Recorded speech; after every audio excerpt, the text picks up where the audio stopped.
Sobat Maestro, sesaat lagi kita akan bersama-sama mengikuti ibadah raya Minggu GBI Sukawarna. Selamat mendengarkan.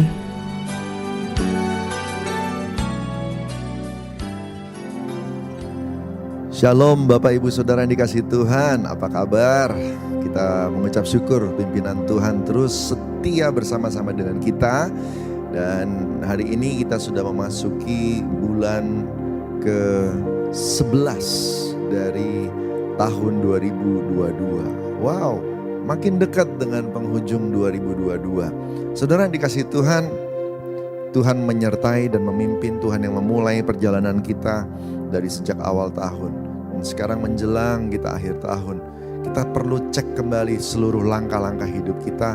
Sudah sampai mana, apa yang kita lakukan, dan apa yang akan engkau putuskan. Anda dan saya harus putuskan, khususnya mengakhiri tahun ini nanti dalam 2 bulan sisa ini dengan baik.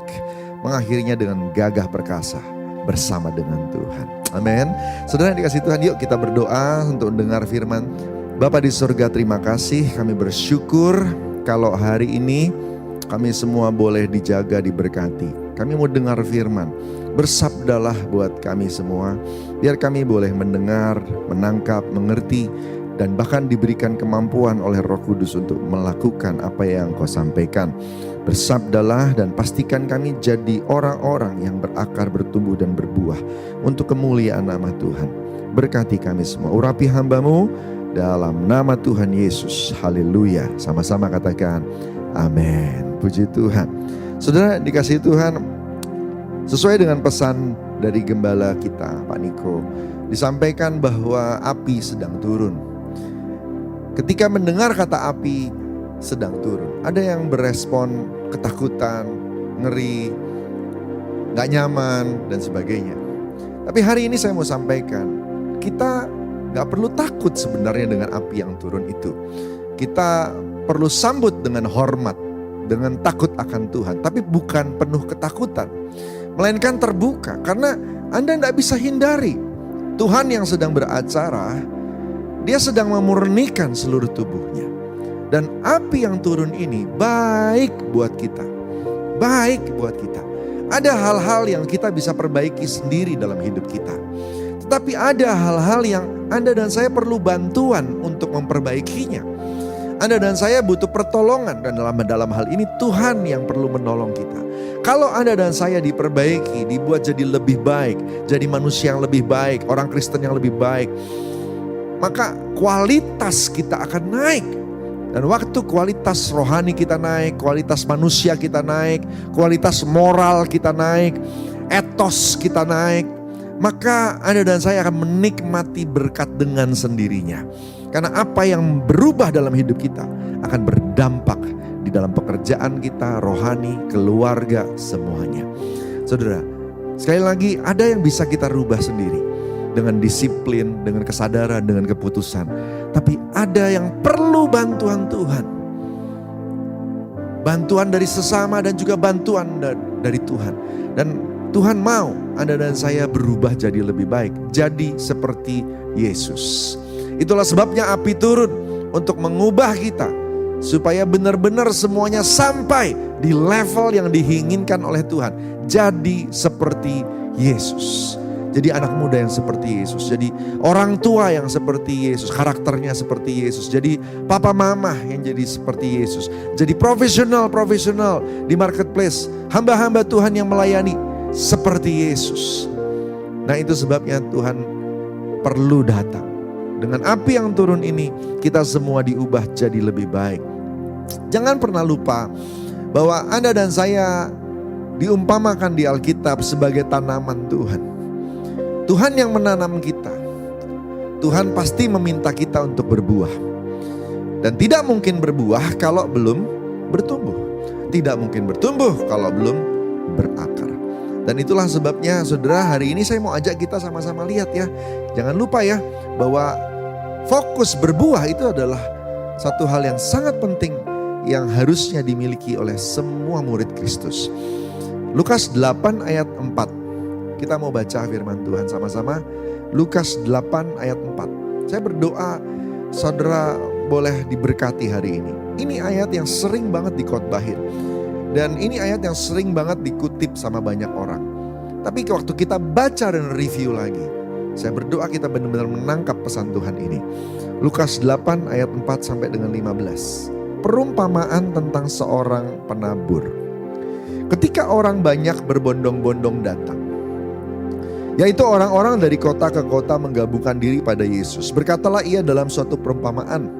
Adalah seorang penabur keluar untuk menaburkan benihnya. Pada waktu ia menabur, sebagian benih itu jatuh di pinggir jalan, lalu diinjak orang dan burung-burung di udara memakannya sampai habis. Sebagian jatuh di tanah yang berbatu-batu dan setelah tumbuh ia jadi kering karena tidak mendapat air. Sebagian lagi jatuh di tengah semak duri dan semak itu tumbuh bersama-sama dan menghimpitnya sampai mati. Dan sebagian jatuh di tanah yang baik dan setelah tumbuh berbuah 100 kali lipat. Setelah berkata demikian, Yesus berkata, siapa mempunyai telinga untuk mendengar, hendaklah ia mendengar. Murid-muridnya bertanya kepadanya, apa maksud perumpamaan itu? Lalu ia jawab, kepadamu diberi karunia untuk mengetahui rahasia kerajaan Allah. Tapi kepada orang-orang lain hal itu diberitakan dalam perumpamaan, supaya sekalipun memandang mereka tidak melihat, sekalipun dengar mereka tidak mengerti. Inilah arti perumpamaan itu. Benih itu ialah firman Allah. Yang jatuh di pinggir jalan itu ialah orang yang telah mendengarnya. Kemudian datanglah iblis lalu mengambil firman itu dari dalam hati mereka, supaya mereka jangan percaya dan diselamatkan. Yang jatuh di tanah yang berbatu-batu ialah orang yang setelah mendengar firman itu menerima dengan gembira, tapi mereka tidak berakar, mereka percaya sebentar saja, dan dalam masa pencobaan mereka murtad. Yang jatuh dalam semak duri ialah orang yang telah mendengar firman itu dan dalam pertumbuhan selanjutnya mereka terhimpit oleh kekhawatiran dan kekayaan dan kenikmatan hidup, sehingga mereka tidak menghasilkan buah yang matang. Yang jatuh di tanah yang baik ialah orang yang setelah mendengar firman itu menyimpannya dalam hati yang baik dan mengeluarkan buah dalam ketekunan. Yang berbahagia adalah yang mendengar firman dan melaksanakannya. Amin. Haleluya. Ya Allah, Engkau kerinduanku, selalu ku cari wajah-Mu Tuhan, seperti tanah yang kering rindukan air. Demikianlah jiwaku rindu Engkau.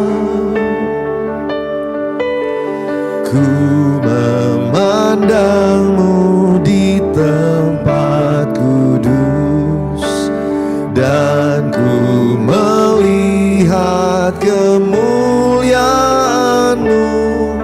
Ku berdiam di bawah naungan sayap-Mu, dan ku dapati kekuatan baru. Sebab kasih setia-Mu lebih dari hidup, kebaikan-Mu melimpah atasku. Jiwaku melekat kepadamu Tuhan, betapa ku merindukanmu. Sekali lagi katakan, sebab kasih setia-Mu lebih dari hidup, kebaikan-Mu melimpah atasku. Jiwaku melekat kepadamu Tuhan, betapa ku merindukanmu. Amin, saudara. Saudara, kerinduan untuk menyenangkan hati Tuhan, mencari wajah Tuhan, akan membuat Anda dan saya mudah untuk mengerti bahwa Tuhan tuh punya kerinduan. Nah, hari-hari ini jangan pernah lupa hubungan kita dengan Tuhan. Tidak sembarangan waktu Tuhan memberikan perumpamaan bahwa apa yang berasal dari Dia, yaitu benih firman Tuhan, Itulah yang membuat Anda dan saya mulai perjalanan hidup kita. Mulai berakar, bertumbuh, berbuah. Semuanya dimulai dari benih firman Tuhan. Kehidupan rohani orang percaya tidak bisa lepas dari firman Tuhan. Saya tidak pernah bosan untuk ngomong ini. Baca Alkitab tiap hari. Baca Alkitab tiap hari. Renungkan itu siang dan malam. Seberapa yang kau ngerti, lakukan. Hidup di dalamnya. Mungkin tidak bisa langsung 100%. Tapi berapapun yang kau ngerti, berapa persen pun yang kau ngerti, hiduplah di dalamnya.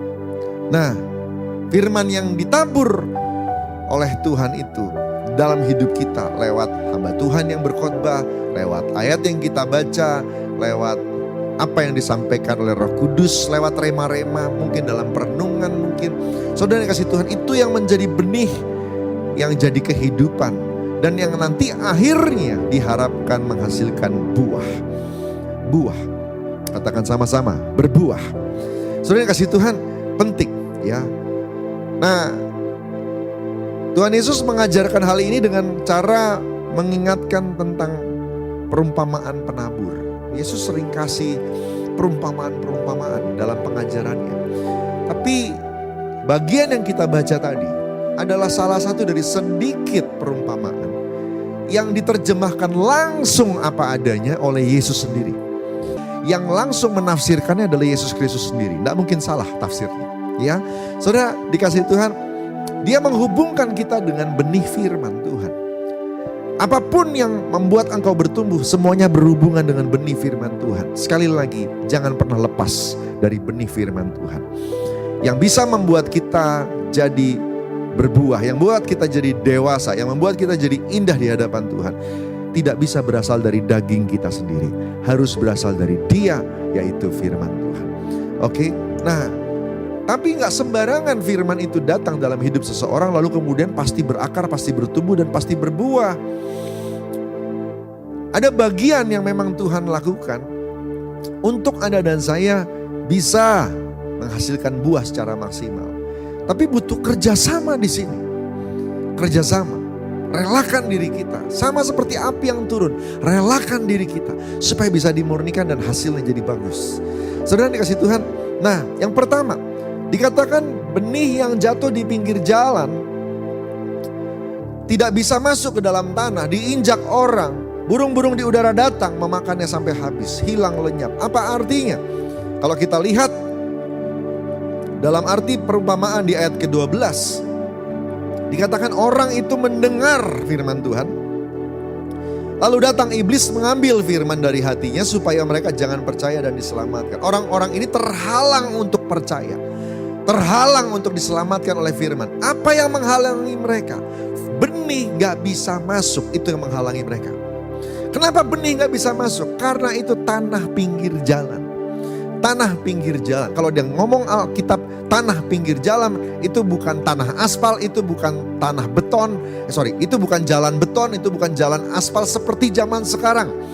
Alkitab ditulis 2000 tahun yang lalu. Berarti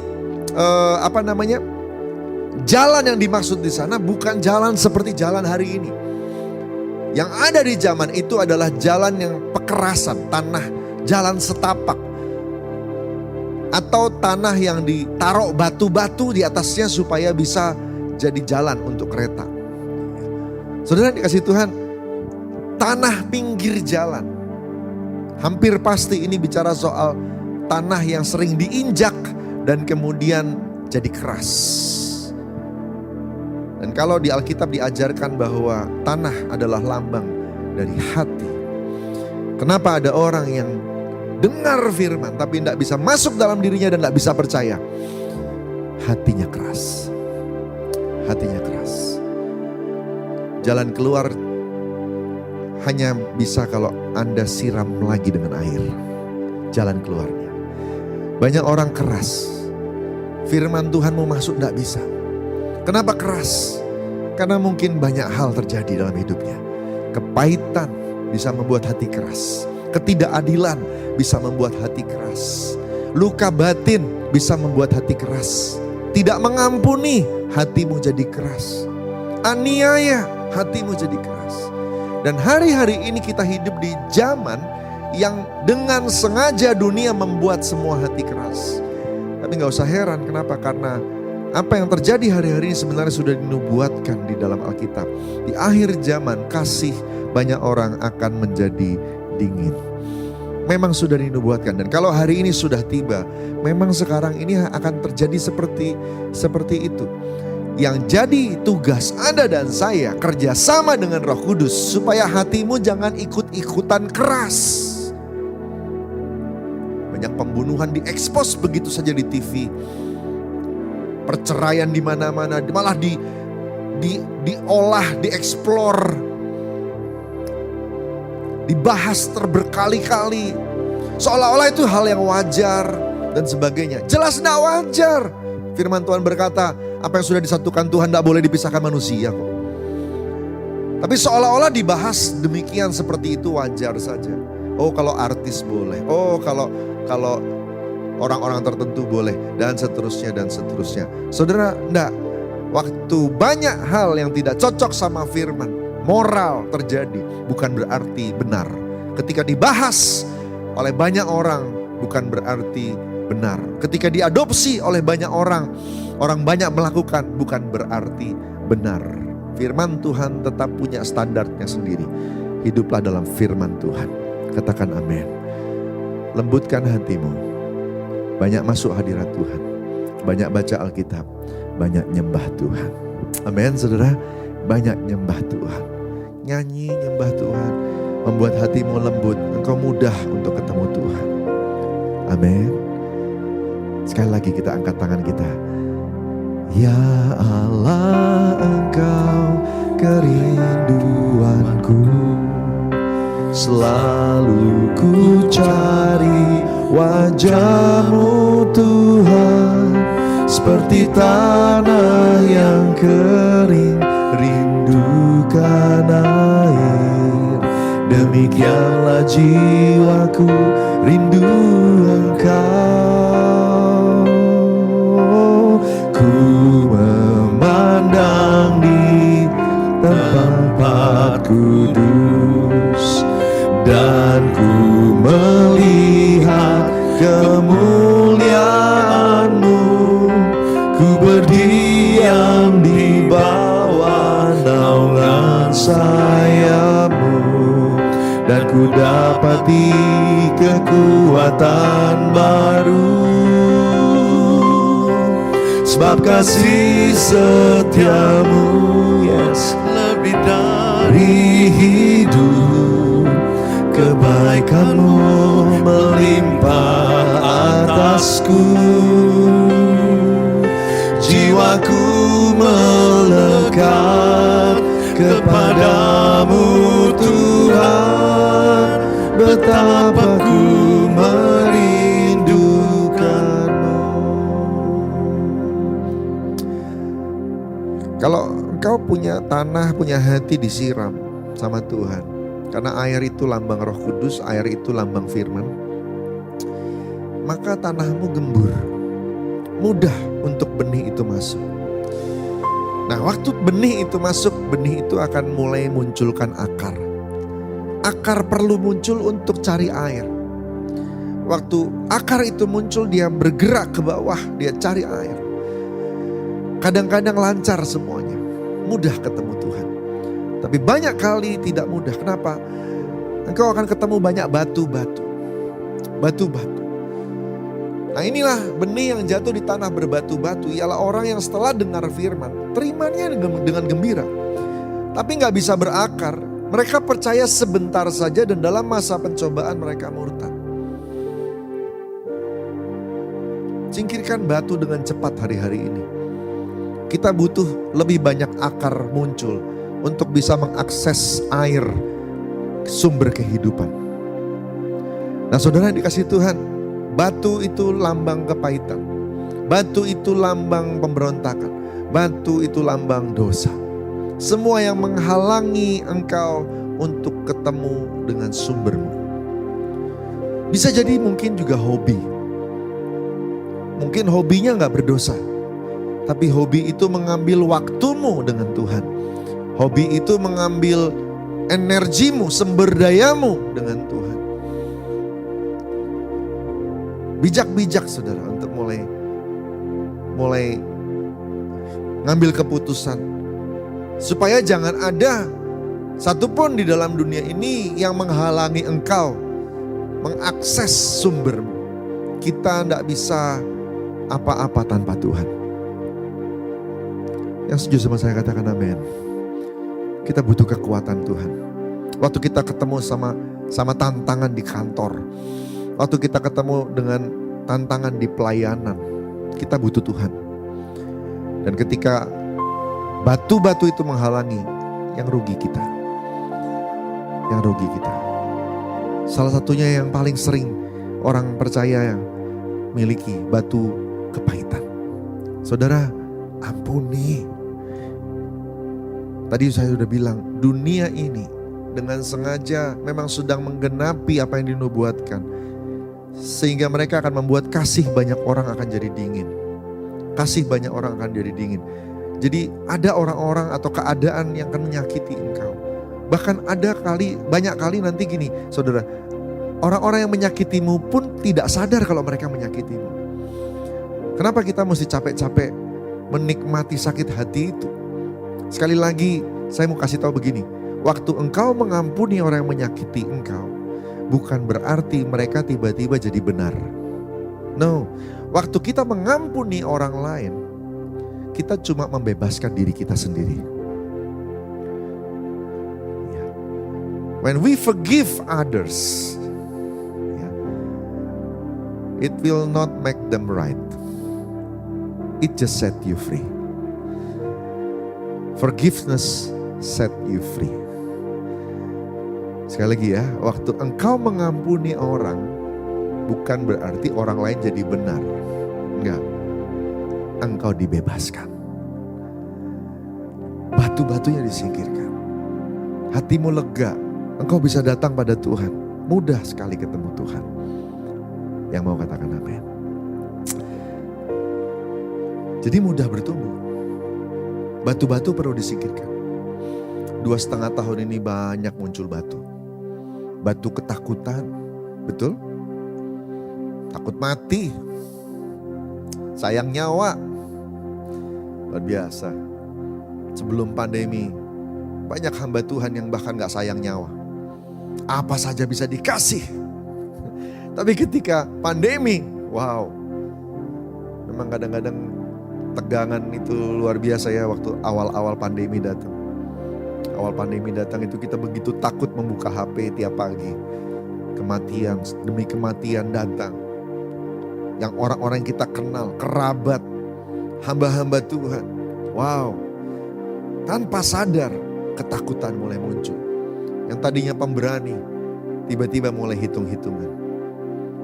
Yang tadinya yang suka menabur, tiba-tiba mulai menahan. Aduh, nanti kalau ada musim paceklik bagaimana? Aduh, nanti kalau ada saya butuh bagaimana? Dan sebagainya. Saudara lupa, firman Tuhan yang sama yang berlaku sebelum pandemi tetap berlaku di masa pandemi dan tetap berlaku setelah pandemi. Saudara dikasih Tuhan, hidup dalam firman Tuhan tidak bisa dirubah. Firman itu akan tetap. Pegang firman, firman itu akan membela engkau. Katakan amin. Saudara dikasih Tuhan, jadi harusnya kita mesti belajar lagi nih. Belajar lagi untuk jadi orang yang sungguh-sungguh. Singkirkan ketakutan. Sehingga berani mulai belajar percaya. Tadi dari yang pertama soal hati keras, batu. Semuanya dihubungkan dengan percaya. Kalau tanahnya keras tidak bisa percaya. Kalau ada batu jadi tidak bisa percaya. Percaya yang bikin kita menang. Harus belajar percaya. Dia kekuatan kita. Apapun yang kau hadapi, engkau butuh dia. Semua kita perlu mujizat hari ini. Yang setuju sama saya katakan amin. Tepuk tangan buat Tuhan Yesus. Haleluya. Puji Tuhan. Saudara dikasih Tuhan. Mau ya? Berbuah ya? Tapi berarti harus bertumbuh. Kalau mau bertumbuh, harus berakar. Kalau mau berakar, mari mulai pastikan tanahmu, hatimu itu mudah untuk benih masuk. Dan tidak ada batu yang menghalangi engkau untuk berakar. Yang kedua, saudara dikasih Tuhan, kita mau bicara soal pertumbuhan. Api turun untuk memastikan Anda berakar. Api turun untuk memastikan engkau bertumbuh juga. Nah, untuk bertumbuh, singkirkan semak duri. Firman Tuhan di ayat 14 bilang yang jatuh di semak duri adalah orang yang setelah dengar firman, dalam pertumbuhan selanjutnya mereka terhimpit oleh kekhawatiran, kekayaan, dan kenikmatan hidup sehingga mereka tidak menghasilkan buah yang matang. Mereka berbuah tapi nggak matang, mentah, buah mentah nggak enak, nggak bisa dinikmati. Paling-paling cuma bisa jadi rujak sama gohu.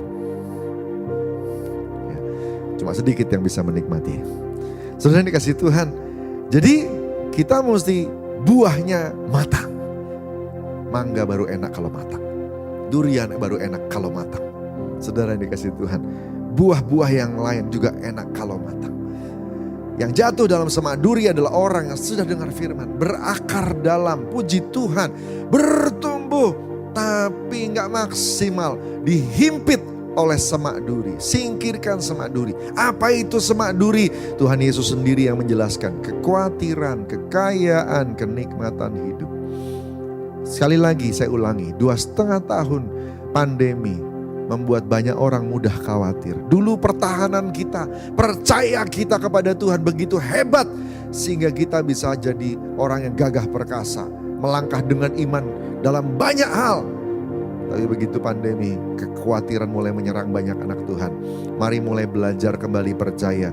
Letakkan percayamu dan harapmu pada Dia dan mulai melangkah dengan iman. Saya lagi ngomong kepada Anda dan kepada diri saya sendiri. Firman ini pedang bermata dua. Saudara yang dikasih Tuhan, belajar percaya. Katakan sama-sama, belajar percaya. Saudara yang dikasih Tuhan harus belajar percaya. Supaya Anda dan saya bisa diberkati dengan dahsyat, dengan luar biasa. Karena Tuhan kita Tuhan yang tidak ingkar janji. Apa yang Dia firmankan itu ya dan amin. Kalau Dia sudah janji, kalau Dia sudah bersabda, Dia akan lakukan. Kalau kelihatannya seperti berlama-lama, percayalah itu tidak akan ditunda-tunda. Sebenarnya penggenapannya sedang menuju kepada kesudahannya. Beri tepuk tangan buat Tuhan kita. Katakan haleluya. Puji Tuhan. Saudara yang dikasihi Tuhan, singkirkan kekhawatiran. Singkirkan kekhawatiran. Percaya sama Tuhan. Kekayaan juga menghalangi. Kenapa? Karena ada hubungan dengan yang terakhir, kenikmatan hidup. Kenikmatan hidup. Sudah bukan rahasia lagi. Hari-hari ini ada begitu banyak orang Kristen. Gak usah ngomongin orang yang bukan Kristen ya. Orang Kristen ya terlalu sering healing. Saudara, kalau healing itu gratis ya enggak apa-apa. Masalahnya healingnya bayar. Ya. Healingnya bayar. Anda rugi 2 kali. Rugi yang pertama, Anda jadi enggak bisa nabung. Padahal tabungan itu bisa dipakai untuk banyak hal besar yang ada di masa depan. Rugi yang kedua, Anda terlalu cepat melepaskan stres.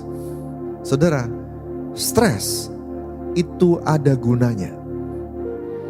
Stres itu ada gunanya. Ya.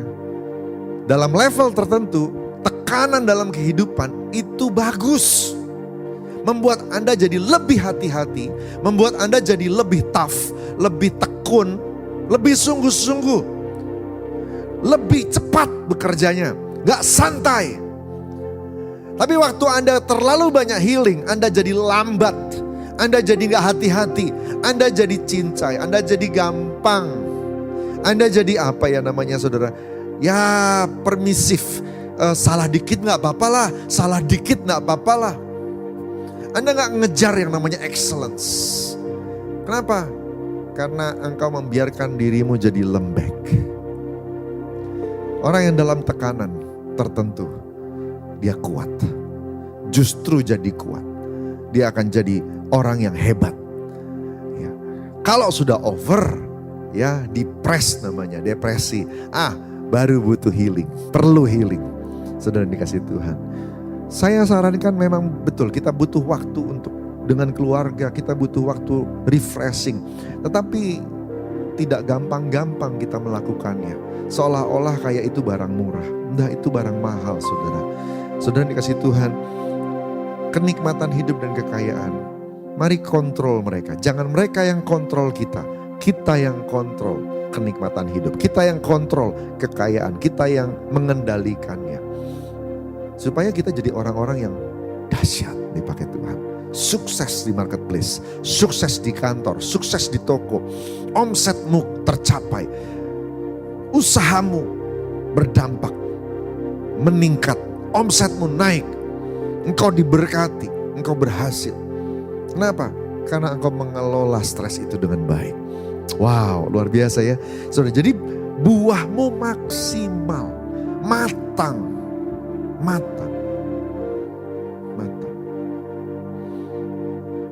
Suatu kali saya ketemu sama seorang hamba Tuhan yang saya tugaskan untuk melakukan sesuatu. Ya. Waktu saya suruh dia bilang begini, aduh Pak, susah Pak dari sana, susah Pak dengan yang ini, susah Pak dengan yang ini. Jadi yang di dalam kepalanya begini, pokoknya ada penghalang. Karena ada penghalang dia berhenti, karena ada penghalang dia gak jalan, karena ada penghalang dia gak mencoba. Ini yang dimaksud, dia tidak bisa menikmati yang namanya tekanan. Ya, saudara dikasih Tuhan, saya belajar dari para pemimpin-pemimpin rohani kita. Mereka adalah orang-orang yang hebat. Tuhan kasih visi, biarpun ada halangan, mereka coba terus, mereka jalan terus. Dan hari ini gereja kita sebesar sekarang ini, itu karena mereka mau mencoba dan terus berusaha. Sehingga kita bisa menikmati buah yang matang dan banyak. Saudara kasih Tuhan, ayo dong jadi orang jangan gampang nyerah. Jangan gampang nyerah.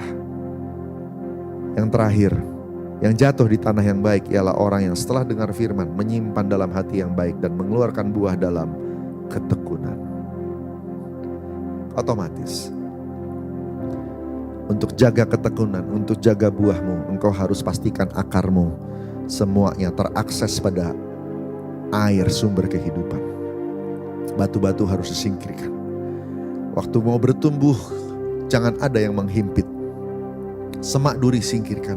Kekhawatiran, kekayaan, kenikmatan hidup, kendalikan. Engkau yang atur bersama dengan Tuhan. Api turun untuk mengoreksi, sehingga kita bisa diingatkan hari ini. Supaya hidupmu maksimal.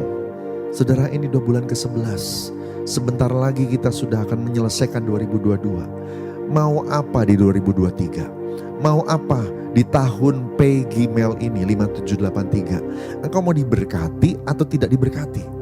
Kalau engkau mau sukses, mau diberkati, kendalikan semuanya. Kontrol semuanya bersama dengan Tuhan dalam pimpinan Roh Kudus dan firman Tuhan. Bisa. Pasti bisa. Saudara, untuk berbuah dalam ketekunan. Tuhan mau Anda berhasil. Tuhan mau Anda sukses. Tuhan mau kita semua naik, bukan turun jadi kepala, bukan ekor. Tuhan punya rencana bagus buat Anda dan saya. Amin. Saudara dikasih Tuhan, puji Tuhan. Ini firman Tuhan. Tuhan mau Anda dan saya introspeksi diri, yuk periksa diri baik-baik. Ada banyak hal Tuhan akan percayakan di depan. There are still many things God have for you, in stores for you. Tuhan mau Anda dan saya siap-siap untuk menyambut semua janjinya. Yang setuju sama saya katakan amin. Haleluya. Sebab kasih setiamu lebih dari hidup, kebaikanmu melimpah atasku. Jiwaku melekat kepadamu Tuhan, betapa ku merindukanmu. Sebab kasih setiamu, sebab kasih setiamu lebih dari hidup, kebaikanmu melimpah atasku. Jiwaku melekat kepadamu Tuhan, betapa ku merindukanmu. Bapa, aku berdoa untuk semua anak-anak-Mu. Tuhan berkati mereka semua. Dan biar hari ini anugerah-Mu berlimpah-limpah memulihkan mereka semua. Sehingga tanah hati mereka jadi tanah hati yang gembur untuk firman Tuhan. Akar mereka maksimal, supaya mereka mudah dalam kehidupan mereka mengakses sumber kehidupan, yaitu Engkau sendiri. Mereka gak jauh dari Tuhan. Mereka bagaikan tanah yang penuh dengan air, subur di depan Tuhan. Sehingga benih-benih firman Tuhan itu semua bisa berakar, bertumbuh dan berbuah. Aku berdoa, Tuhan jamah mereka semua Tuhan. Kuatkan mereka untuk bertumbuh dalam Tuhan. Problem, tantangan, masalah cuma dipakai untuk mendatangkan kebaikan. Sehingga mereka semua bisa bebas dari kekhawatiran, kekayaan, kenikmatan hidup. Gak ada semak duri yang ganggu. Mereka akan bertumbuh maksimal. Buah mereka akan matang. Dan yang jatuh, dan biarlah mereka jadi seperti benih yang jatuh di tanah yang baik. Menyimpan firman itu di hati yang baik. Dan mengeluarkan buah dalam ketekunan. Jadi orang-orang yang tekun untuk berbuah dengan buah yang manis dan buah yang banyak. Berkati ya Tuhan. Terima kasih Bapak, terima kasih. Terima kasih Tuhan. Terima kasih. Yang sakit sembuhkan dalam nama Tuhan Yesus. Yang lemah kuatkan. Engkau pulihkan semua kami untuk terus berjalan dalam pimpinan Tuhan. Dalam nama Tuhan Yesus. Haleluya. Amin.